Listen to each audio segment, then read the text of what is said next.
TTAC meeting, a roll call, Ray Rosinski, Director of Public Works, City of Bristol. Glenn Clark, Highway Superintendent, Common Commons. Paul Benevich, Watertown Town Engineer. Jerry Lukowski, Watertown Public Works Director. Richard Crowther, GIS analyst, NVCOG. Patricia Bruder, NVCOG. Jane Dunbar, Connecticut Department of Transportation. Craig Stevenson, NVCOG. Christine O'Neill, NVCOG. Jack Galavera, NVCOG. Tom Doherty, NVCOG. Kevin Nelson, NVCOG. Richard Stanovan, WK. And who do we have online, if anybody? Jim Stewart, Naugatuck. Mary Kennett, Cheshire.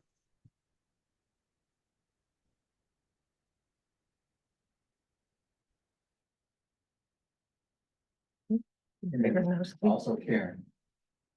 Yep. A public comment, anybody from the general public? Anybody within the room? No, online? We did not receive any requests. A approval of meeting minutes, is there a motion to approve the meeting minutes of August 7th, 2024?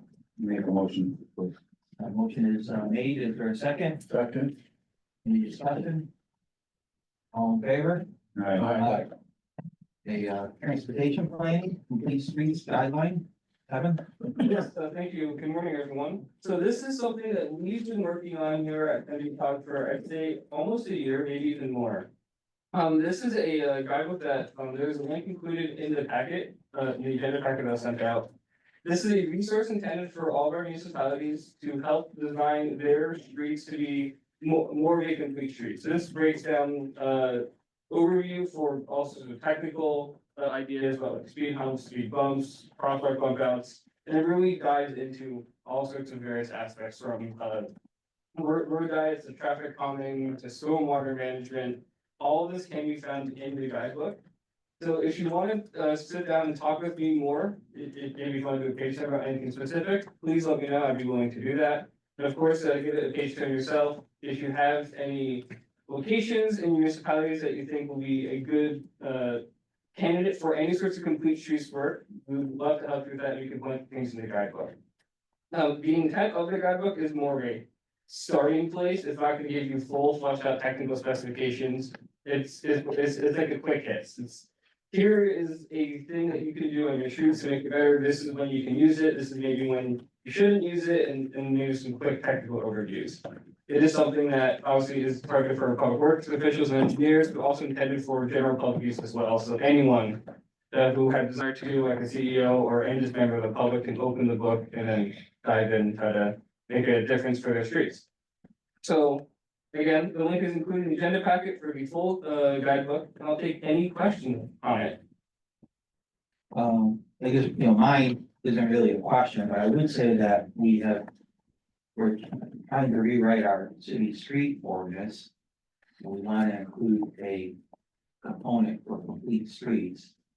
And honestly, we've been struggling with it a little bit, not necessarily what we want to do, but obviously the purpose of the ordinance, it's not, site specific. It's just like what general requirements and the whole language of complete streets. So I appreciate NVCOG putting this together, and it would be I'm sure it will help us. Any questions or comments for NVCOG? Just the Yukon T2 Center is putting on a class, I think within the next month, on complete streets. I think it's on this side of the state, a little bit to the north. But I could get you that information, Kevin. Yeah. They actually put on a lot of great classes at Yukon T2 Center. But this one caught my eye when it said complete streets. I signed up for that also. Yeah, they're a really good resource just across the state. The T2 Center does some excellent stuff. And right, just to your point, real quick, we can get you model language from other towns that you can consider what you likely done and adapt from. I'll formally request that in the email, but you can email that to me, that'd be great. Yeah. Sure. Any other questions or comments? If not, congestion management process, Rich? Yeah, so I just wanted to share an update. As you all know, we at the end of last calendar year requested of the USDOT to be designated as a transportation management area. And so TMAs are automatically designated for urban areas over 200,000 population.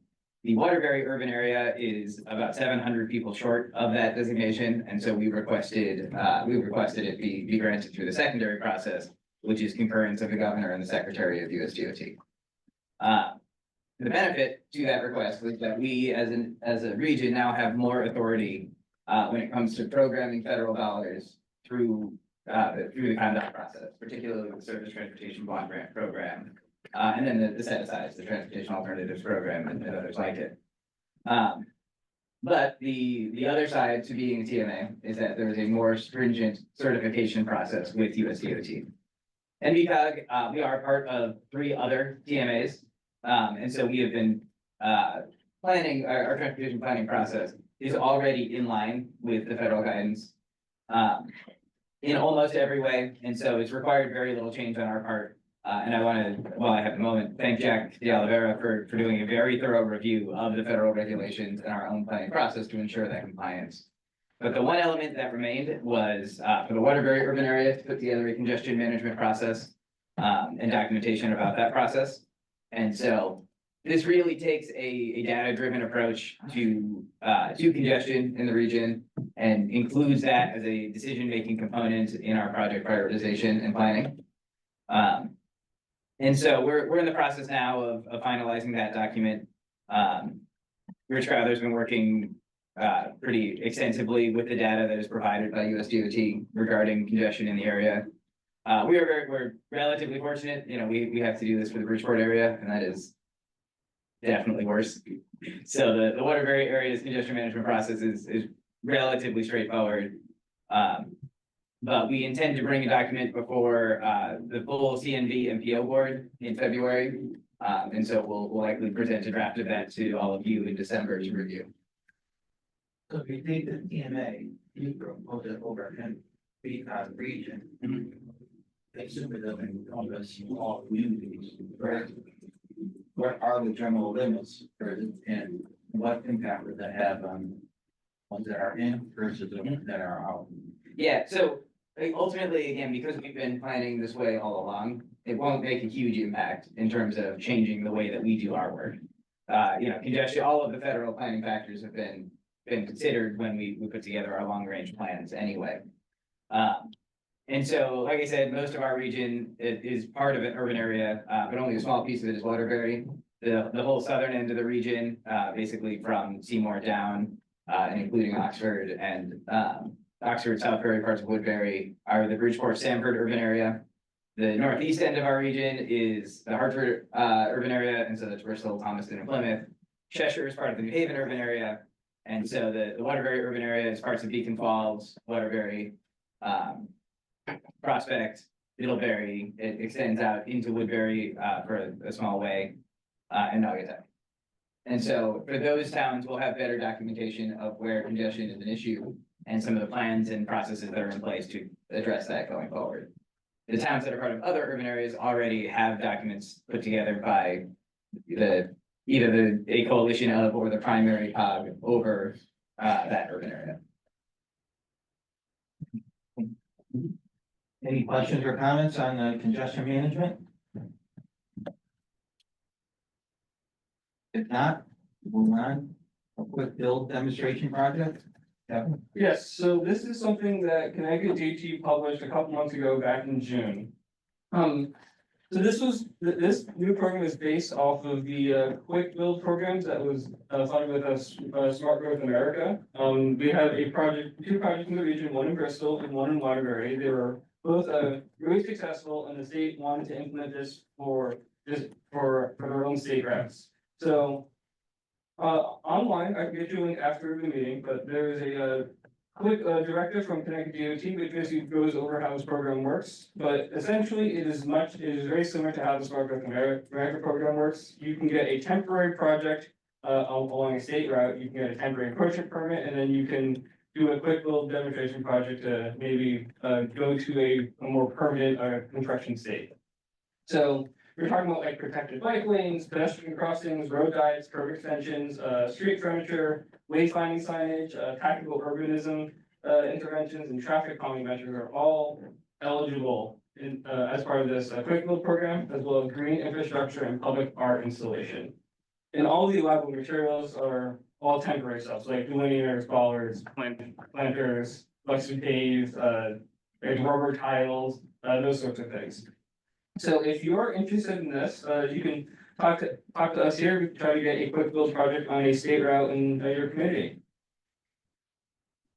It is important to know that all materials, and removal of those materials does have to be paid for by the town. I would say that the, Bristol's, project, I think, was a success. Honestly, the DOT was, very helpful. Not just the, staff that oversee the quick build, project, program, because, they were. But I would also give a lot of credit to, the encroachment permit, District One. They expedite, encroaching permits. In all fairness, the encroaching permits that we were asking for doesn't fit into their, normal box, and they, and they work with us, pretty well. I give credit to the DOT for supporting it.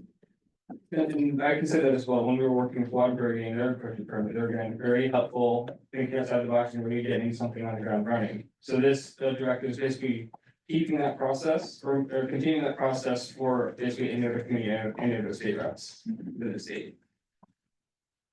Any questions or comments on quick build?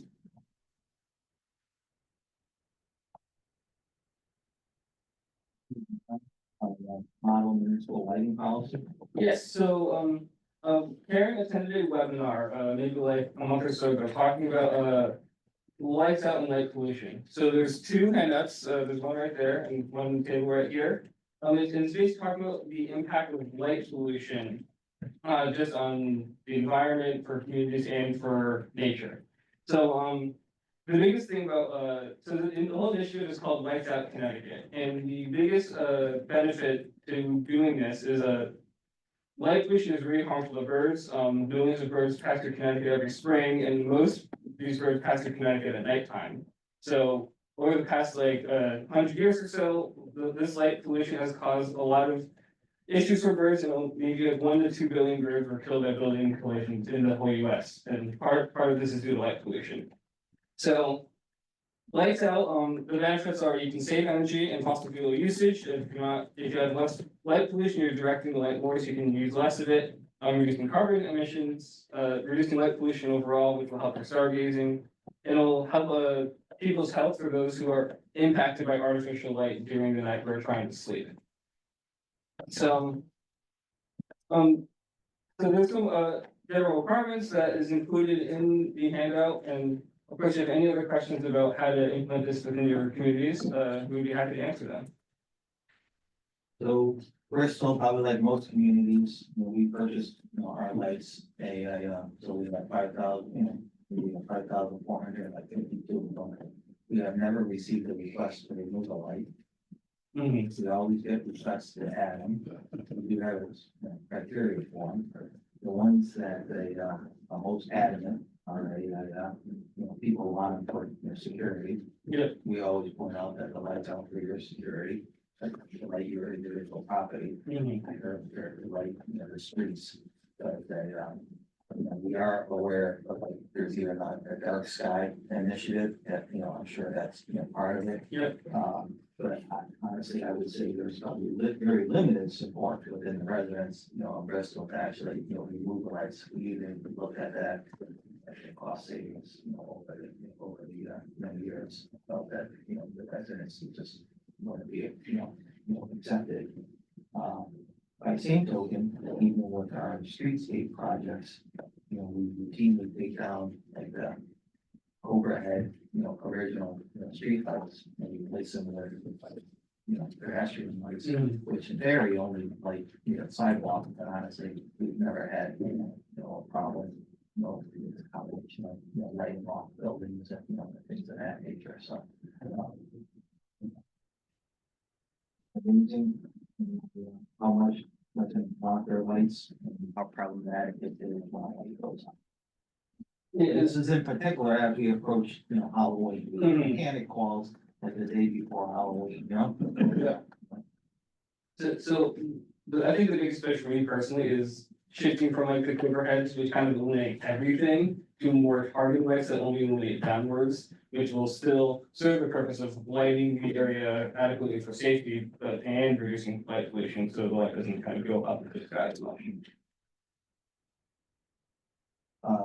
Any comments or questions on a, municipal lighting?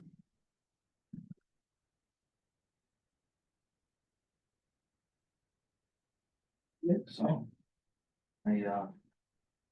Just moving on, snow removal survey. Good morning, Mr. Chairman and members of TTAC. Some time ago, it was brought to our attention that some municipalities were having challenges with snow removal during winter, especially on sidewalks in areas with high footfalls, thereby preventing pedestrians from having unhindered access in such areas. Jack and I have been asked to investigate this. Our work will include the examination of the problem and how it is addressed in other climes across the United States.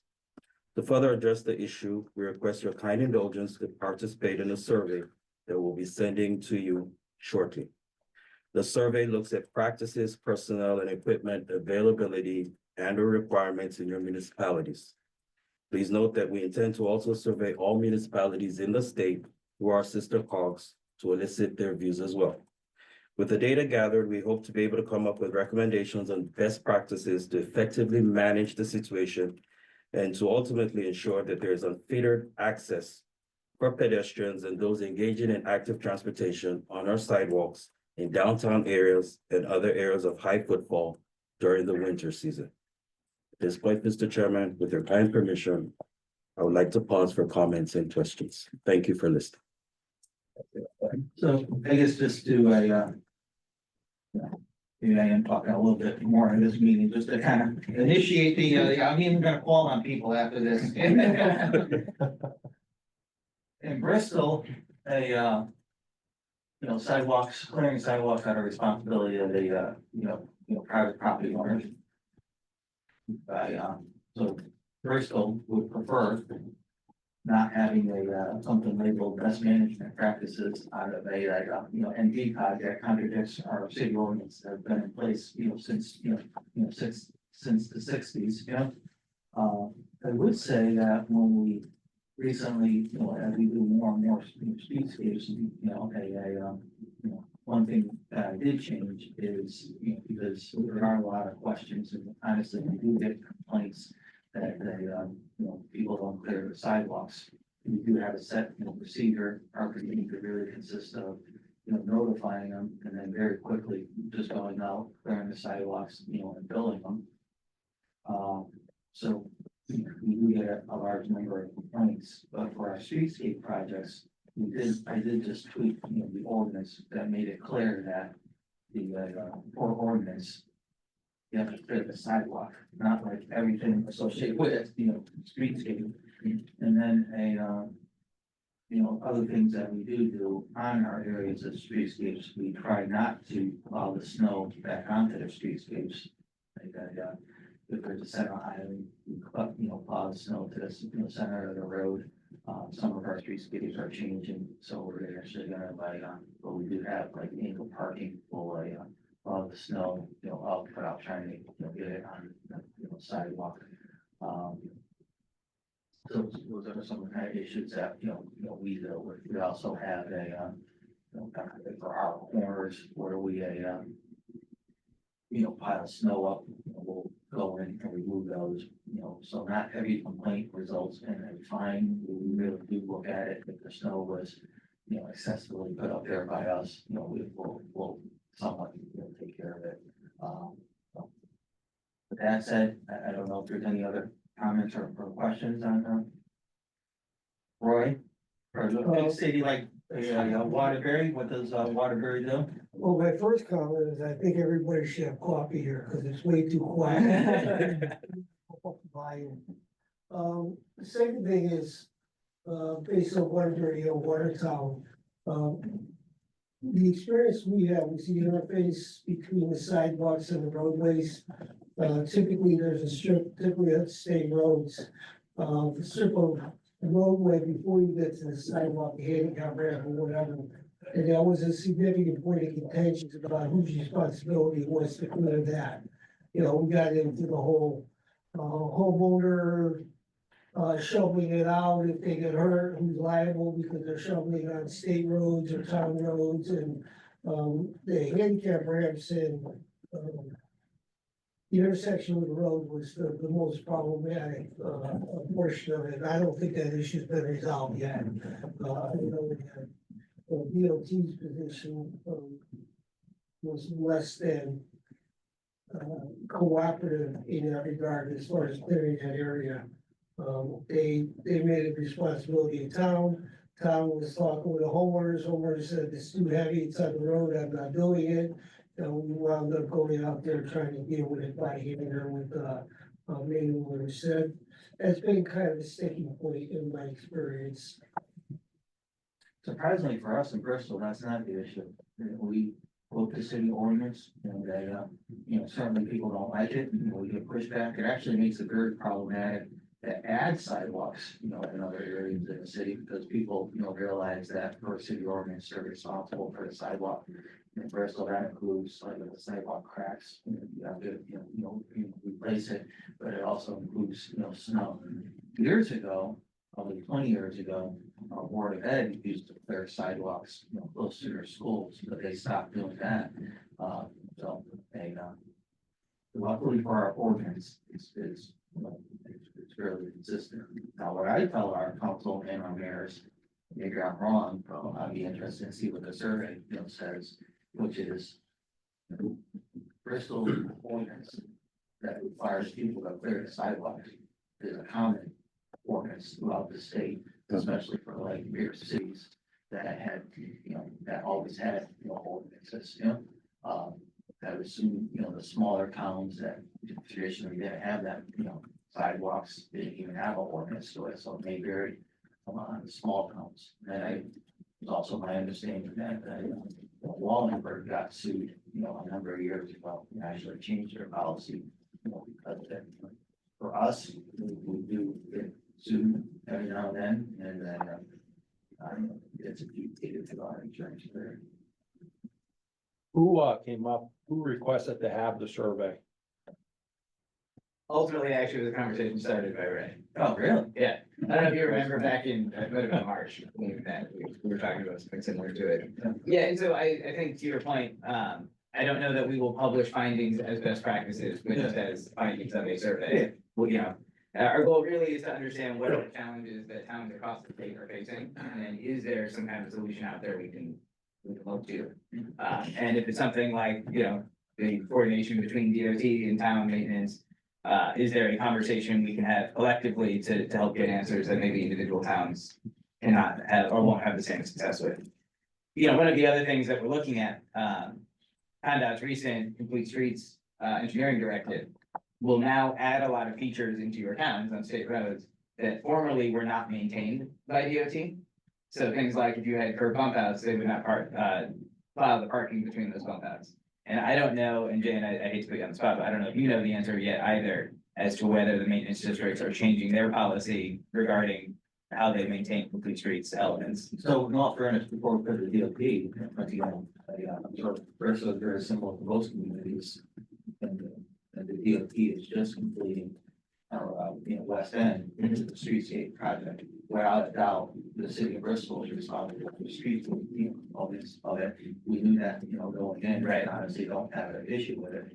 One of our questions is if we're responsible for it, if we wanted to change the element, would that be need an encroachment permit? How much pushback are we gonna get, on, an encroachment, permit? Great question. So with that, I haven't heard anything.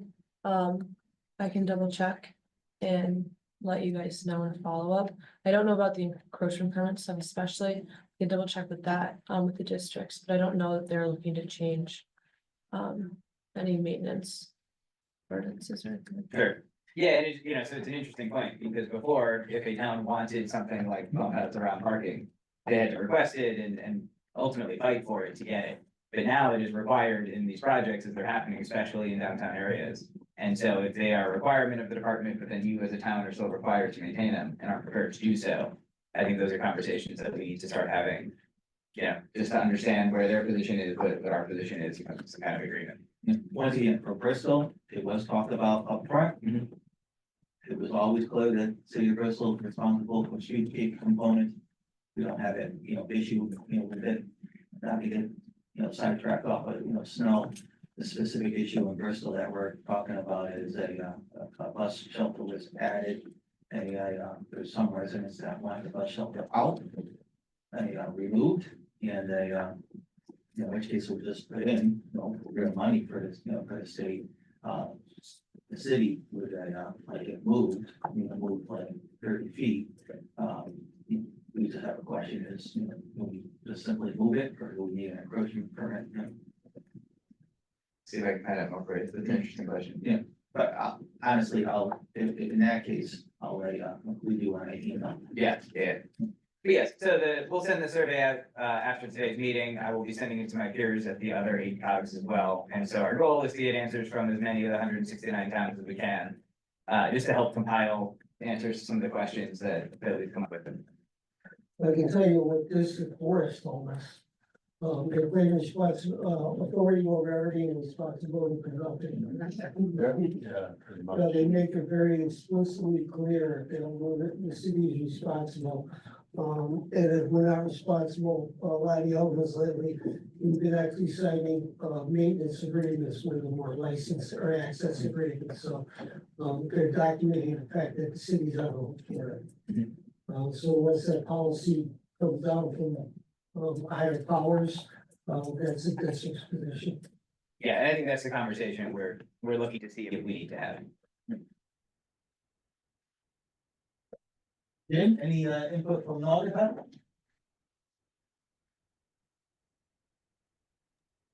From what I've heard, we're pretty much the same. Residents have the responsibility, residents don't do it. We go out and respond when we have to. Police don't really like to enforce the regulations. And from what I've heard, from my insurance company, from the numerous lawsuits, it's probably better not to have a policy telling you exactly what you have to do, because if you don't do it, now you're liable, versus just saying it's handled by, the people who are dealing with it, and we use their best judgment at the time.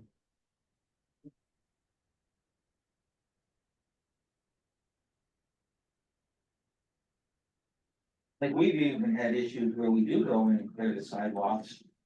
And then we start hitting sprinkler heads.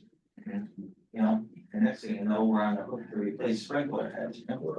That are within the right of way.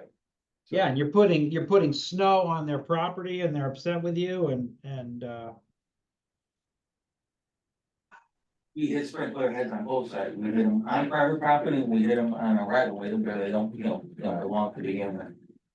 I mean, fingers crossed, we just keep getting the same amount of snow we had last year. Yeah. That's the easy option, but. Thanks for everybody's input.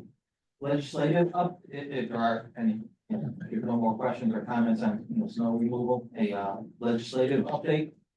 Yeah, so this is just a standing item on here. At the moment, there's no real updates. The October 1st legislation went into effect, but there's nothing particular for this group to know. Aside from that, I said this will just be a standing item. If there's any questions or concerns this month, feel free to ask away. But aside from that, we can just pass through. I just had a question, honestly, not to, elongate the meeting, because to me, it's really a non-public works and street issue. But I, was in a conversation with Gardner, and he was saying there's legislation that passed that for condos, they get a 25% credit on a local taxes. I will look into that and send that out to the group, because off the top of my head, I am unsure and I don't want to speak out of turn on that. I don't know if he meant that it's working its way through the legislation or was already in place. I think that's on solar. Solar, I okay. think that's what it's on. If they do solar, they get a tax credit. Well, I'll definitely look into that and get that out to the group. The other one is on equipment. There used to be a grant from the state where they would pay like 50% if 2 or 3 towns joined up for like a paving machine or a roller. Okay. But it hasn't been within the budget over the past few years. Okay, so if you guys decide to essentially share that piece of equipment, there would be a tax benefit or grant. Correct. I know Middlebury and Southbury did it, and all they had to do was pay 25% each, and then the state picked it up the other 50%. Because each town only use their paving box for a month or 2 out of the year, so why buy 100% of the paving box? Correct. For the smaller towns. I think the Northwest COG does that. They got a sweeper, they got hot boxes, they, a whole bunch of other stuff that they, Yep, I've heard of that, yeah. yeah. So this will actually kind of go a little bit full circle. Our Director of Municipal Affairs, Drew, sent out a survey to all the communities on what you guys are looking for shared services. So as he looks at those responses, that's actually a great point. We'll actually look at, through that, we can look at equipment as well and see kind of where towns could share equipment, and maybe we can look at doing something through a consortium. Who did he send that to, the town leadership? I believe so, yes. He sent it out I would say at least a month ago now. He's already asked for responses on it a couple of times. Most towns have gotten back to him from last I know. So if your towns have probably responded, but I'm not sure exactly who it went to. Who is it from? It went from Drew Backlick, Director of Municipal Affairs. Is it affairs? And just a note Services, about that, services. so the equipment purchase program has not been funded, but the regional performance incentive program still exists. Which covers services as well, across multiple towns, and so if that's something you are interested in. Basically, the state will cover some of the costs up front, and over time, the towns have to take on. An increasing share of the actual like long-term costs until it is fully onto the towns that are sharing. So, it is an underutilized program. There's a lot of opportunity if anyone is interested in talking about it. In the public works lane, what kind of examples do they use for that shared services? I'm not 100% sure. Okay. You know, I know we looked at a combination of, or we looked at using it to combine, water treatment at one point. Okay. And so that was the one example that I Yep. know of offhand, but Drew could probably answer that question a little better than I can. And the one other one, just real quick about legislation, when CONDOT sends out what their legislative priorities for the year will be, we'll pass that along. We will, as we do every year, once the session starts in February, we'll be tracking anything that's relevant and sharing with you all. What's going on? GIS data and mapping? Good morning. Good morning. On November 14th, NVCOG will host a U.S. Census Bureau for a presentation on the American Community Survey, or ACS for short, which collects data on which we use on a regular basis in planning. The presentation will be given by a data dissemination specialist from the U.S. Census Bureau. He will talk about the background information of the ACS, how it's collected, the methodology, different data sets and topics from the survey. He'll talk about the uses and limitations of the data sets and how to use the online tools such as data.census.gov, narrative profiles, and other resources for demographic data. We encourage any municipal staff or committee member to attend if they work on grant applications, POCDs, housing plans, or other municipal plans that require demographic information. If you'd like to attend, please register at the link on the screen or go to our website, or for those in person, we have a flyer on the table. We have virtual in-person options, but I suggest being here in person as you will get a free lunch. Thank you. Any questions, comments? The environmental planning, regional waste authority. Good morning. Hello, everybody. My name is Christine. I'm an environmental planner. I've spoken with you all before about some of our sustainable materials management grants and the trash reduction pilots we've done. The next thing we're turning to is another grant. This is for a regional waste authority. The idea behind a regional waste authority is that multiple towns could come together and achieve economies of scale, much like we do through the COG, but specifically for regional waste or for municipal solid waste. And some of the services that a regional waste authority might be able to provide could be shared staff, could be a unified education campaign, programs like the current household hazardous waste collection that we offer to 15 of our towns.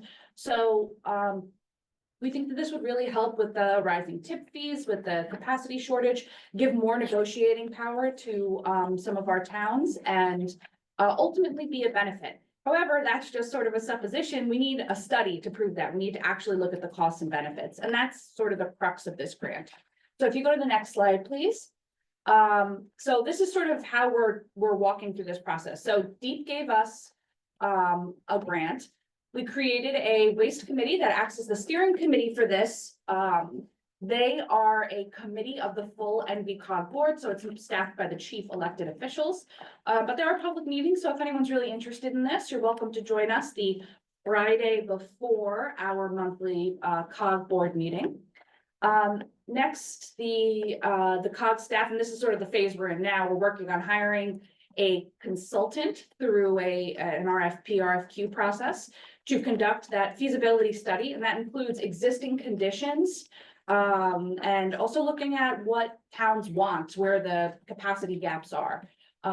So during this phase where the consultant gets on board, which we expect to hire a consultant within a month or two, it is very likely that you'll be on the phone with them, that they might come to your transfer station and ask for a walkthrough. They want to hear from you guys as the boots on the ground experts about where a regional waste authority could bring value, what's not working well, what is working well, and that's all going to be incorporated into the study. The next phase is that they'll issue this report on existing conditions and potential paths forward.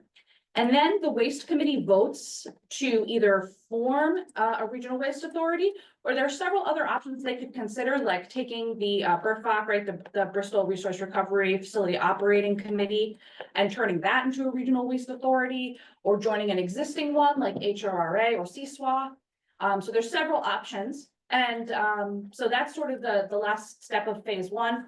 And then phase two is basically creating the legal documents of incorporation, if that's what they choose to do when going forward. So that's the gist of the Regional Waste Authority grant. We wanted you to be aware of it. And, you know, I guess it doesn't directly come to TTAC since it's going through the waste committee, but if you have any questions about it, I'm happy to pause and take those. Is the RFP already prepared and has it been issued?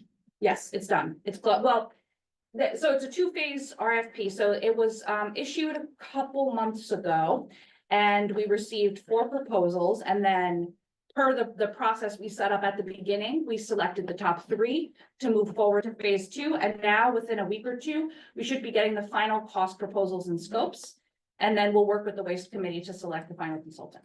And does the RFP include specific language about potential interaction or relationship with like BRFOC? It says existing, exploring existing options, such as turning a regional group into an RWA. So it doesn't call out BRFOC by name, but yeah, it definitely, it would certainly be within the scope of what they're looking at. And, you know, they're working with the COG, working with the waste committee. I can't imagine a scenario where they're not looking into that specifically. You know, because BRFOC, you know, certainly I'll let, you know, Bristol's mayor speak for, you know, Bristol. And, you know, the, you know, BRFOC, and he's chairman of BRFOC, you know, right now. He, has been, you know, very valuable, you know, to the city, you know, to Bristol. I don't know what the other communities are paying, but, you know, we are locked into, you know, at one point it was a 30-year, you know, contract. We actually have a 10 years, 8 years left, you know, on it. But our rate is, you know, $75, you know, a ton, you know, disposal, which is, you know, way below, you know, market value of like, you know, 105, 115. So, that approach of working together as a group has been successful for BRFOC. So on one hand, I don't think that Bristol would want to negatively impact. On the other hand, potentially the opportunity to, you know, even expand it, you know, can bring in other groups. And you bring up a good point. There, in no situation would it be compulsory to join an RWA. If you prefer what you still have going on with your town or with Burfuck, there's no need, you don't have to join the RWA. We could also have a scenario where, let's say, maybe 10 of the towns from NVCOG join, and then towns from outside NVCOG join. So it's not specific to COG borders. I also seen a few briefings from the Housatonic, Mm. our HRRA, yeah. HRRA. They got their act together, and maybe since the towns on the western side of NVCOG, maybe join into that. It's Yeah, already they're established. phenomenal. They got their act together. They got good rates. You know. You know, like BRFOC, I don't think very high, but it's, you know, it's truly an organization, or the executive director that dedicated, you know, to these topics. And if you'll indulge me for one more moment, it's not technically on the agenda, but it's waste related. I just wanted to mention that all public works public works directors and chief elected officials should have received a memo about a new grant opportunity from DEEP. It's called the Materials Management Infrastructure Grant. $15 million are being made available for exactly what it sounds like, solid waste infrastructure upgrades, specifically connected to waste reduction or diversion. They're really interested in sort of composting projects or anything related to UBP, but the impression I get is that it could also be used for some more generalized capital improvements. So it's a great opportunity. I would highly recommend looking at that memo and their request for applications. Again, it's called the MMI, or Materials Management Infrastructure Grant. And certainly please reach out to me if you think you want to apply. NVCOG is in the process right now of investigating what a regional application might look like for that. Any questions or comments on the solid waste, regional waste authority? If not, climate resiliency fund? Yes, good morning. I'm Craig Stevenson. For those of you who haven't met me, I was hired this summer by NVCOG to be a project manager. And one of the projects that I'm managing is this climate resilience fund. Essentially what it is this is an effort to help the municipalities have shovel-ready projects that can apply for federal funds that will help them mitigate those areas in the town that have been identified as being susceptible to flash flooding during, 100-year storms or greater rain events. These are all based on the projects that have been selected. These are projects that I think almost every town has. Their problem areas, their areas where the stormwater management system gets overwhelmed. It's on residential property, it's on commercial property, it can be public property in the road. The COG identified 9 projects. In order to qualify, I believe you had to be in the hazard mitigation, the regional hazard mitigation plan. We have moved forward with this. The towns that were selected, I just want to call out, are Ansonia, Middlebury, Naugatuck, Oxford, Seymour, Shelton, Thomaston, Waterbury, and Wolcott. We hired Luke's, DiCarlo, and Dahl to come up with plans. Their goal is to come up with a plan that's no less than 30% shovel ready. It looks like they're going to be able to come up with a plan that's further along than that, which puts the town that much closer to accessing federal funds to implement these. They have done a great job. They've gone out and met with the municipalities, reviewed these areas, and they're on a very, very rapid start to move this forward. We also brought in Save the Sound, and Save the Sound's job on this project is to suggest means of green infrastructure and low impact development that can help these projects. One, it makes them look a heck of a lot better and they're much more attractive, but more importantly, it manages the stormwater in a more natural way. So it infiltrates into the environment naturally and seamlessly.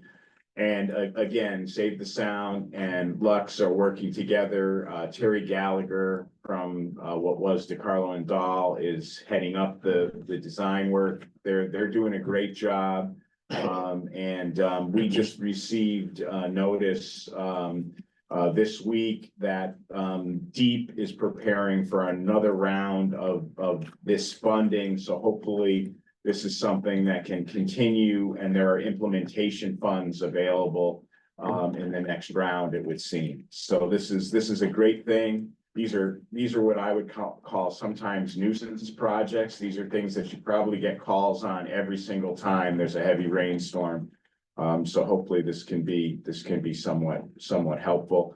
I also just want to acknowledge that, Christine O'Neill was the author of the original grant application. So we have this work to do, and we have this opportunity because of her work. So thanks. If anyone has any questions, I will do my best to answer them or refer them to Christine. So if there's a municipality that has a potential project that we forwarded to you, I guess it's too late for this round, potentially the next round. It's too late for this round, but if you have something that's in the hazard mitigation plan that you want to address, let us know about it, and we'll try to keep it in mind for next time. There's definitely going to be a next time. So, it's always good to be ready in advance. And I guess if it's not in the hazard mitigation plan, for some reason, make it part of it. We are also, simultaneous to this work happening, we are about to undertake the project awarded under the Federal Protect Program, which is not a replacement for, but is parallel to the hazard mitigation plan, and we can certainly include more in there. Can I just add one more thing? We're actually in the middle of trying to get a grant to update everyone's natural hazard mitigation plan in the region. So, we'll be following up soon with all the towns on that. Yeah, and in the meantime, there is a process by which you can add action items to your hazard mitigation plans. It's spelled out in your plan, but if you need help with that, I can certainly help. Any questions or comments on the climate resiliency fund? Who is your point of contact at Save the Sound? It's Alex Kopka is one, and then Paul Woodruff is the other. But Alex is more the day-to-day kind of guy. Can we get his contact info? Absolutely, sure. And the second follow-up question for Aaron, you talked about amending the plan or getting additional things included. Yes, so I believe it's just a matter of putting together a summary of the action and bringing in front of your legislative board body in your town. To add it as an addendum to the plan. Do we have any indication when the next grant round's coming out? They're taking written comments. I think they plan on expanding and improving the program. So they're taking comments now. So my guess is it probably won't be until sometime next year that they'll offer this, by the time they get done rewriting the regs and get everything published and finalized. I do also want to note that it's not just hazard mitigation plan, that's where we looked, but you can have it in pretty much any planning document. So for instance, Seymour's project came from a road stream crossing inventory that was done through Naugatuck Valley Association. If you have something identified in your plan of conservation and development, that would qualify. So not necessarily hazard mitigation plan. Thank you. I think what the information that I read says is that it just has to be something that you've done planning work on previously, and you can document that.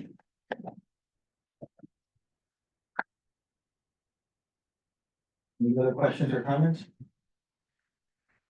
Before we go to adjournment, because I would stress, certainly if there's any items that want to be added to additional upcoming meetings, by all means, please let me or NVCOG staff know. One item that I would like to see is that I would say this with all due respect to the impacted communities. I don't wanna burden any of the impacted communities that were, with flooding like, Southbury and the, in that area.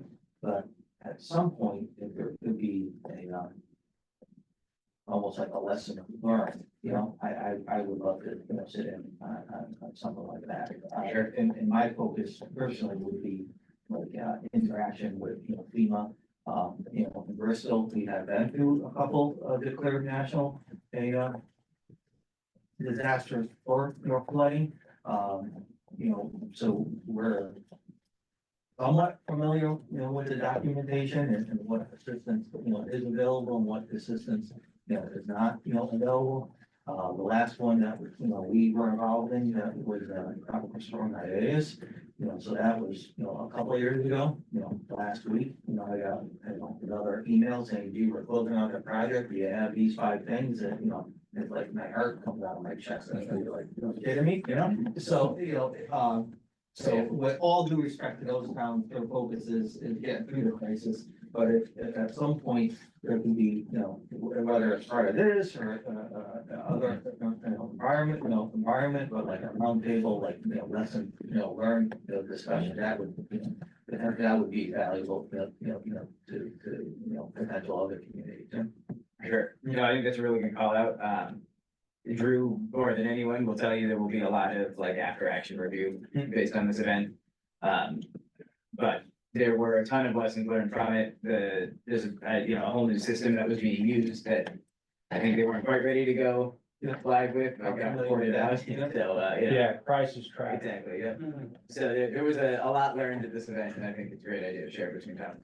So yeah, we'll get something on the agenda for either for the next or one of the next meetings or set up a separate. And once again, I say that ultimate respect for the towns. I don't want to, like burden them with another, task. That's not my intention. Whatever the appropriate time is, I can, I can wait. I'm not in a hurry. Like we even have in Bristol, we even received a resiliency grant, which is real money, 250,000, where essentially yes, there's a little, engineering component of it, in the sense of review previous reports, if there is an engineering solution, for the flooding, that, I would love to hear it, but in Bristol, we have done, at least 2 major reports, studies, even with adjacent, communities, Farmington, Plainville, and Plymouth, and for us, at this point, there is no silver bullet for at least, flooding our major rivers. So the resiliency grant is really try to put Bristol in a better position when we do get hit next time, like get accurate information, to residents. What is the accurate information? How can we pre-plan to, to get, information to residents, and including, my real emphasis is to set like realistic, expectations, For sure. After every, event, obviously it's part of the job, they turn to public works, why don't you solve this, it's been, 20 years, well, maybe because there's no solution, well, there's no easy engineering solution, So, like I said, I would love to hear, discussion at the appropriate time on lessons learned, Sure. Yeah, we just got informed 2 nights ago that from FEMA, the PA for Litchfield County, we hit the threshold between Woodbury, Roxbury, and Watertown, which was 850,000. So that was good news to turn on some of the matching funds coming towards Litchfield County.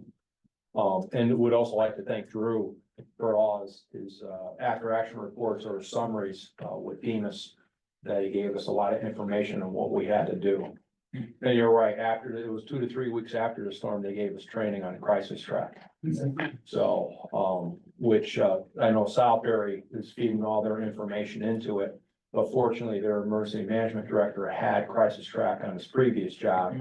So it was tough, but he knew how to navigate the system.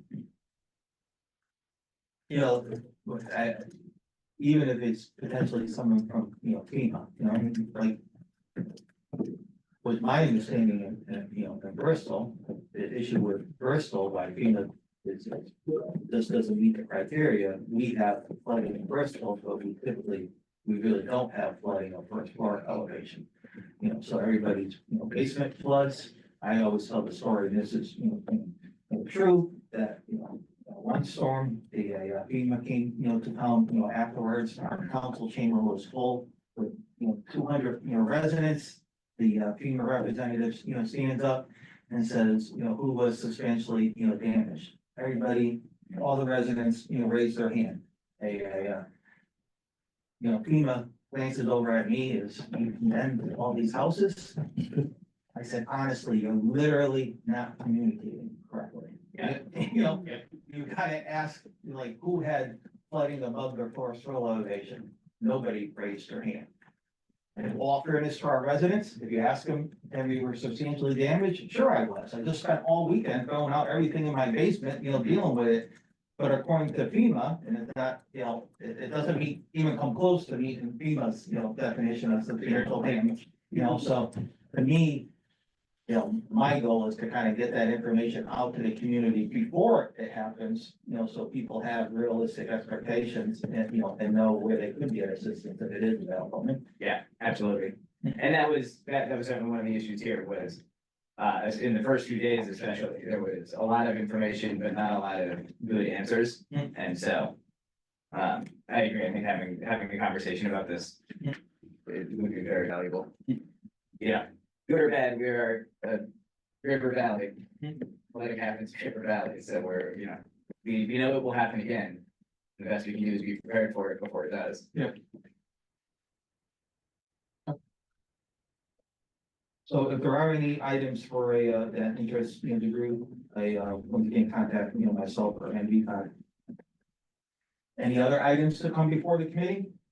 I guess I'll bring up one quick thing. There's a couple handouts on the table. This is a little, supposed to be someone from the FHWA. This is essentially, a big list of funding sources for all sorts of complete streets work.